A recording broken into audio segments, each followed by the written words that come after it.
What up, guys? It's Randy from Make or Break Films, and today I'm going to give you guys a 20 or about, I don't know, 17-minute tutorial on how to improve your game and make your gaming experience on Battlefield 3 more fun. I've run into this a couple times. Oh, it's not fun anymore. So here's my answer to you. I'm going to show you guys every single weapon kit that I have, and I'm going to show you how to make it to your most advantageous positioning and stuff like that. You know, just give yourself the best advantage you can possibly have. So when you see somebody, be spontaneous. Don't be a one-man army, obviously, because that doesn't work out every time. But go and be spontaneous. Blow smoke in their face, as I did there. Go jump off of a roof. You know, go Batman on some of these guys, because that is the last thing they're expecting. Watch. I mean, this guy had no chance. He was like, oh, okay, and then he got suppressed by a smoke grenade. And these two guys didn't even know I was in front of them until I was done killing them. I mean, you can't really tell me that being spontaneous doesn't work in this game. It is probably one of the best things you can do. I mean, be spontaneous, be unique when you play, find your own routes. The only way you can get better is by being unique and being yourself in this game. Don't follow everybody else too. That is one thing I have noticed. Whenever you follow people, you get screwed. And I mean screwed. When there are 10 people in a hallway, you go the opposite way because somebody is bound to throw a grenade in there and you're gonna die. And that is just how it works. That is just how it is, and that is just what you're going to do. So, like here on Grand Bazaar, I am running the AEK Red Dot, okay? This is a very good gun for this map because you want to have the best gun setup for the map you're choosing. Don't use a sniper rifle on a map that's 3 feet long. Don't do it. It doesn't work. So, the other thing is, blow open walls. The destruction in this game is to your advantage every time. And blowing smoke, this is my biggest thing. Whenever you have the opportunity to blow smoke and everybody on your team's like a medic or something, use it. Because the medics obviously are going to be reviving people, so do that. And watch out for the corners, but use the destruction as your advantage. All these doors and windows give you a big opening to shoot through. And a lot of times, it gives you an opportunity to get people, and just they don't expect it. So what you need to do is use it as your advantage. Put yourself in a very advantageous position, and let yourself do the work. Like let your position do the work. Don't work for it. Don't go after people, and don't get tunnel vision. That is the key thing. Do not get tunnel vision in this game, because when you get tunnel vision, you get stuck thinking, okay, well, I'm going to go after this guy, and 30 more guys show up, and you're screwed. So here's what I did. See, I got tunnel vision there, and I almost got shot, but I did something spontaneous and ran back across. I know 90% of the people I play with would never, ever think about doing that, because the biggest reason why is because if you run back across, they're thinking you're going to get shot. Well, they're already aimed in on that spot, so if you're spontaneous and run back across, you are already out of the way. So for them to track you back down, it makes it harder. The other thing is, just revive people if you're a medic. I mean, the whole idea of the whole class is to make it evenly balanced. Don't run around, you know, one-man armying it, because the whole game is based off of being on a team. It's supposed to be like this. There's supposed to be things you need to do like that. So, and as you can see, I'm running across this hallway left and right, but I'm getting people, and I'm getting them because I am being spontaneous, and nobody can track me down. And that is the biggest key thing you need to do, is be spontaneous. And I know I'm going to say this probably 100 times, and somebody's going to get really annoyed, but being spontaneous, being unique, and putting yourself in advantageous spots will always work out to your benefit, more so than anything else. Just because you're a good player doesn't mean you're going to win. It's a team-based game. There's no need for you to be like, oh, I'm a one-man army, this is going to be my game. No, the whole idea is to play as a team, play as a unit. Don't run around being one-man armies. And I've seen this time and time again. People want to level up a gun, so they use it and they force it on a map, and you can't do it on the map. And that's just one thing I'm saying. Play to your advantage. Make it the easiest possible way you can possibly do it, is by playing a gun to that map. That is the only way you can say it. When you shoot at somebody, you're not going to, on a close quarters map like this, you're not going to want a gun that shoots 650 rounds a minute. I mean, maybe you do if it's like the Scar H or something, but honestly, you're going to want something that will, like, melt people, melt them, like, just take them apart as you shoot. Don't give them room to succeed. Give them the freaking wall of lead and don't miss. I mean, 600 rounds a minute would not have gotten that guy. But since this is a 900 round per minute AEK, this thing will melt you in close range. So you really need to, you know, set up your gun classes and be unique about how you set them up. Don't go with the vanilla, oh, red dot sight, scope, and or I guess foregrip. No, you're gonna want to run silencer. If you're running an AEK, do something different, because typically it pans out in your favor. So, and you can see, this is why I'm not running health right now, because everybody is reviving. But I had to get out of that spot. That was just ridiculous. Everybody was reviving me, and I could not get a kill going down. But, yeah, just don't go lone wolf on it. You know, go be a team player. So, basically for the medic kit, and I'm gonna explain each one. Basically for the medic kit, what you need to do is be spontaneous, be advantageous, put yourself in advantageous spots, because you're one of the key roles. You have the best, actually I'm not going to say the best, but some of the best guns in the game. You have some of the best kits in the game for that class. You got smoke, you got frags, you got everything. You are the person to go to for war. Okay? When it comes down to you playing, they're going to go to you. So that's pretty much the gist of it here. But like I said, I'm going to go through every kit on how to play it the most advantageous way you can. Make it fun for you. So right now we're getting ready to look at the sniper class. Now I know everybody's going to be like, oh, the SKS isn't a sniper. Well, it is, because I can freaking long range you any day of the week. I challenge you guys to long range me in this gun. I will own you. But this, and I am putting out a challenge for you on that. I will own you with this gun. So okay, so yeah, the SKS, once again, this is a very tight, close quarters map. And I was not prepared for that dude, because I was not thinking he's going to be there. But play with this gun as you would every other assault rifle. Obviously, it's not as fast, but it's accurate for, like, days, dude. Like, I can, right here, I'm just showing you guys. Obviously, I'm kind of spraying, but look at this dude doing the moonwalk, bro. Nice tricks. But yeah, like the SKS, it's a great rifle. It's a great battle rifle is what I consider it. Right there, again, another great shot. It's accurate. So I chose this because it's accurate at medium to long range, and it's decent in close range. So there's a close range shot. It killed him in 2.5, maybe 3 shots. I couldn't tell. 2 or 3 shots. And usually, if you can get those 2 or 3 shots out, you are good. You're gonna kill the dude. There's no doubt about it. So yeah, use weapons that are good for the map. Don't use something that's like a bolt action, like freaking a 12-time scope on this map is almost retarded, because this is team deathmatch. Obviously, that's what I'm gonna be showing you because it gets me the most kills. But what I'm showing you is the fact that this gun is perfect for this map, or for snipers on this map, because of how long range capabilities it has. It's gonna be better.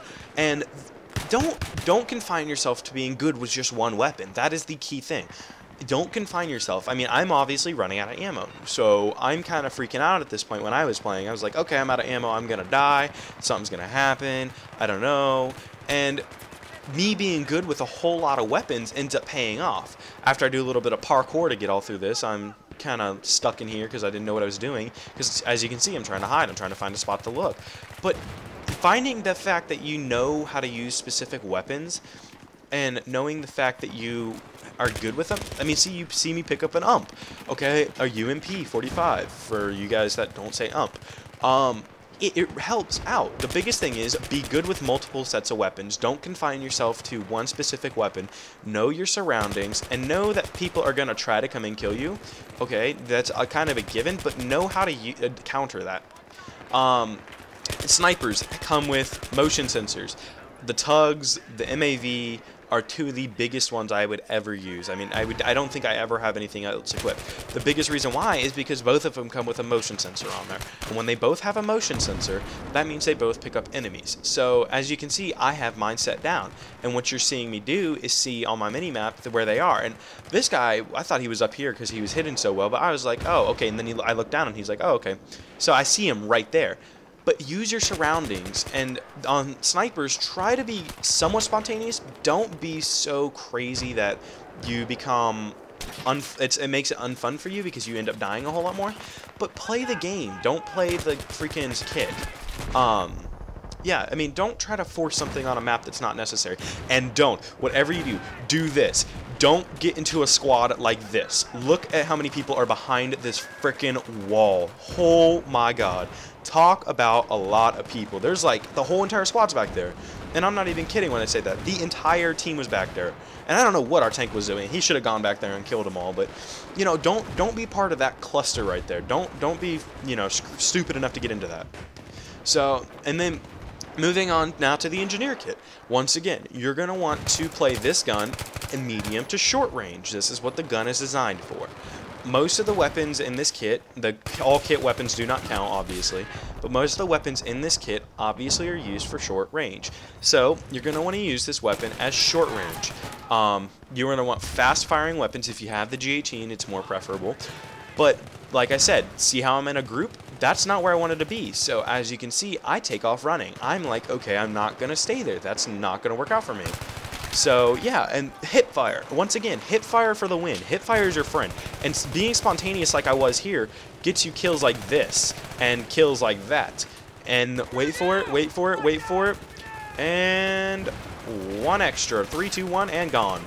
I mean, just being spontaneous gets you that, and spraying for days is fun too. I mean, it definitely helps out.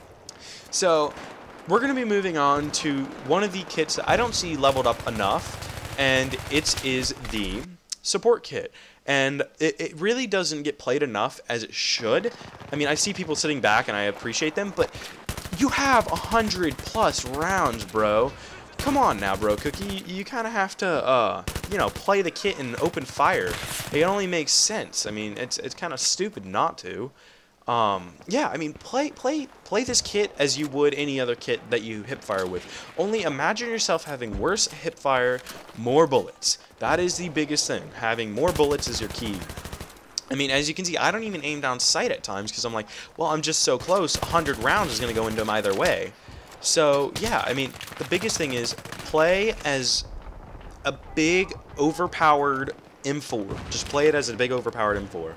Don't sit there in the back, you know. I mean, that's kind of your job, but the whole idea of being a support, keyword support, is to not one-man army it. Even though you have unlimited ammo, you do not need to one-man army it. It's not necessary.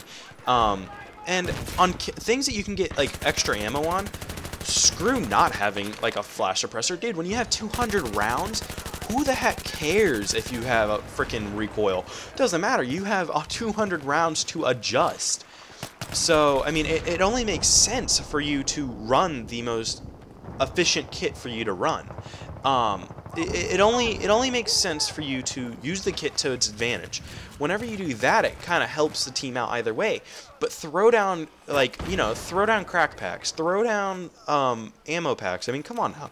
The whole point of a support kit is the keyword support. You're supposed to support other players. You're not supposed to be one-man armying it. That's no fun. Nobody likes playing with one-man armies. It's just, and it doesn't really ever pay off, ever. And don't be afraid to defuse. Being afraid to defuse causes you to lose, and if you're too worried about your kill death, you don't get to have any fun. Don't be a kill death junkie. Don't be one of those people that freak out.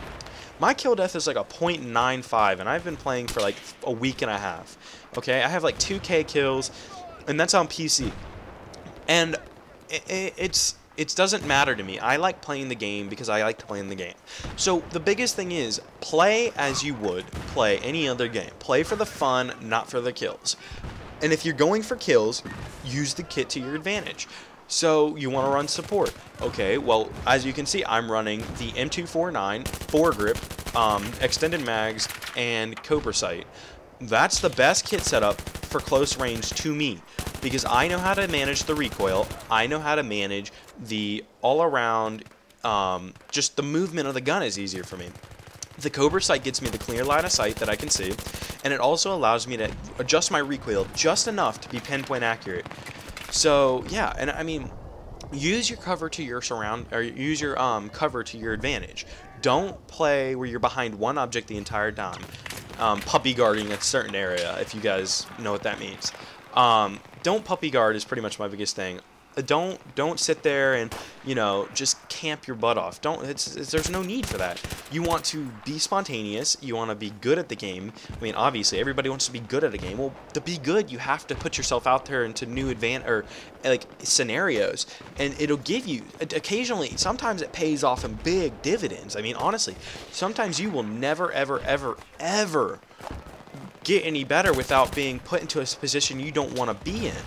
And that's the only way I can say it. Put yourself into positions that are really uncomfortable. Put yourself into positions where being spontaneous helped out, but it also killed you once, but you got 6 people out. If you don't go on a 6-0 run every time, that doesn't matter. As long as you're trying to get that 1-for-1 kill death, it doesn't matter. You're always going to be even. And the best way I can say to overall make yourself better at this game is put yourself in big, tight, small grouping maps. Like the more players, the tighter the grouping of map, the better you're gonna be. The more experience you will gain from this game, because the more people you have to worry about shooting at you, the more aware of your surroundings you're going to become. Therefore, you're going to become a more consistent player, you're going to become a more aware player, and you're also become a better overall all-around player. And like I said, don't confine yourself to one kit, one weapon, one type. I mean, that's just not necessary. It doesn't need to be done, and the whole idea of having multiple kits is so you can choose multiple kits. There is no need for you to, you know, go in one-man army, one type of kit, because I have people that are freaking amazing with one type of weapon, and that's all they use. And then when they go and try other weapons, 50, 60 levels into the game, they're like, I'm having no fun. This is stupid. So honestly, I just say have fun playing different kits. Don't care about your kill death until you really get serious about it. There's no need. So honestly, this is like the biggest thing. Play for fun, play to have fun, and play not for kill death, but play if you're going to play for a team or you're going to play for things. Obviously, you're going to take it a little more seriously. But biggest thing is play the kit to your advantage if you really want to have fun on a map. Obviously, you see me running the big support kit. This helps out quite a bit in a map like this because, honestly, people do not expect people with freaking 200-round clips hopping over, going after you, straight up in your face. Nobody expects that. So this has been Randy from Make or Break Films on how to improve your game. Let me know how you guys liked it. Please rate, comment, and subscribe to my channel if you can, alright? Bye.